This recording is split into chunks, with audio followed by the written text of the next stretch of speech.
सोचता हूँ सुधर जाऊँ मैं, फिर सोचता हूँ कौन सा किसी ने यकीन करना है।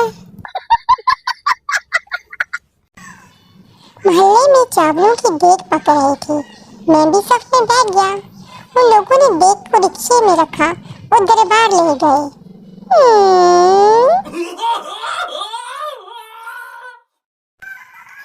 दुकान पर लिखा था शादी का तमाम सामान दस्तयाब है। मैंने दुल्हन मांगी, मुझे बट्टे और मक्के मारकर भगा दिया गया।